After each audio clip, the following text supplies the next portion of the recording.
Keeping it 100, how Donald Trump profited massively in his first 100 days back in the Oval Office. Welcome to the No Spin Zone. Graphs Grievances starts right now.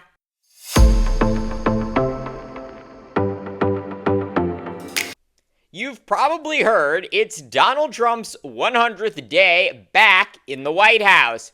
But here's what you likely haven't heard. Out of those 100 days, Trump has spent 40, yes, 40, at one of his properties. Not in D.C. burning the midnight oil, not meeting with congressional leaders, but lounging at Mar-a-Lago or swinging a 9-iron at one of his golf courses in West Palm Beach or Jupiter. And those trips, they've already cost you, the American taxpayer, reportedly over $50 million. Now look, I don't have a problem with a president stepping out of the White House once in a while. Presidents deserve rest. The job is supposedly brutal. But here's the issue. When a president's getaways start doubling as self-enrichment schemes, we've got a real problem. Let's talk facts. Every time Trump visits Mar-a-Lago, his resort rakes in government spending, security, lodging, staff, transportation, taxpayer dollars flowing straight into Trump-owned businesses. This isn't just a vacation, it's monetized power. And that brings us to a larger question. What is the actual job of the President of the United States? Yes, Article 2 of the Constitution lays it out. Commander-in-Chief, Chief Diplomat, Enforcer of Laws, Protector of the Constitution. But nowhere, and I mean nowhere, does it say, use the office to boost your personal brand. But here's the real irony. The Presidential Transition Enhancement Act of 2019, signed by Trump during his first term, requires the president-elect and their team to sign an ethics code of conduct and disclose conflicts of interest before taking office. And yet, heading into his second term, Trump refused to comply with the law he signed. How'd he get away with that? The answer appears to be threefold. 1, the law has no teeth, no real enforcement, no real penalties for not complying. 2, conflict of interest laws don't apply to the president or VP. Congress exempted them years ago. And 3, in July of 2024, the Supreme Court made it all worse. In a 6-3 decision, the court ruled that Congress has no authority to pass criminal laws regulating powers the Constitution assigns to presidents. Justice Sonia Sotomayor's dissent said it best, quote, "The court effectively creates a law-free zone around the president. This new official act's immunity now lies about like a loaded weapon for any president who wishes to place his own interests, his own political survival, or his own financial gain above the interests of the nation." And in just 100 days, Trump has proven her right, literally cashing in on the presidency. While Trump was primarily a real estate developer in his first term, he has since expanded dramatically into new industries, including social media and cryptocurrency. So now, in addition to lobbyists, Republican lawmakers, and foreign governments visiting his properties around the globe and spending lavishly to curry favor with him, just like they did during his first term, Trump's added an entirely new layer of grift. 2 months before the election, Trump and his family launched a crypto firm, World Liberty Financial. It's raised over $300 million already, much of it from anonymous or foreign investors.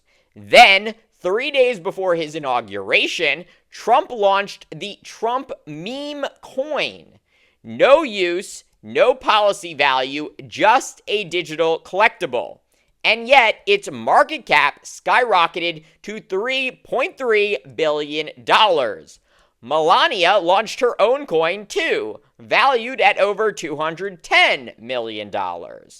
Trump hyped it all on Truth Social with posts like, quote, "I love Trump," and quote, "so cool, the greatest of them all."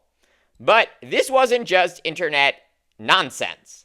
Trump's team launched a contest. Buy enough Trump and you could have dinner with the president at Trump National Golf Club and maybe even get a VIP White House tour. The original listing, it openly promised, quote, "White House access," until it was quietly edited after some backlash. There's now a leaderboard ranking buyers. Top 220 get dinner with Trump. Top 25, a private reception with Trump.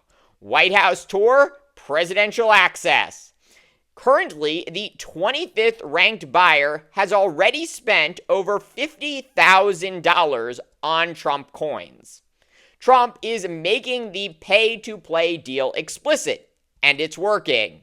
The coin surged 60% after the dinner's announcement. Trump and his allies made nearly $100 million in trading fees within weeks. A Trump organization-linked entity owns most of the supply, meaning Trump profits directly from every trade, every spike, every buy-in. This isn't theoretical corruption. This is corruption happening in real time. But crypto is only one part of the picture.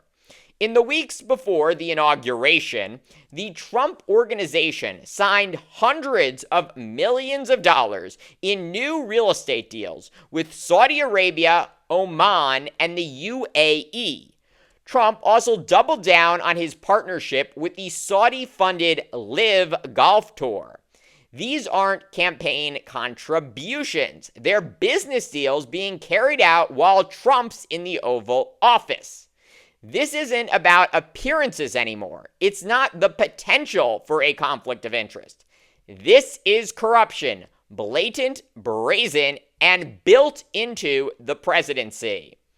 A meme coin promising private dinners. A crypto empire funded by faceless investors. Foreign governments locking in luxury deals with the president's company. And a Supreme Court decision that says there's nothing you, the American people, can do to stop it. Justice Sonia Sotomayor and her two other Democratic-appointed colleagues saw it all coming, and Trump wasted no time proving them right. 100 days in, and the presidency has never looked more like a business venture. But here's the part we can't ignore. We've still got 1,361 days to go.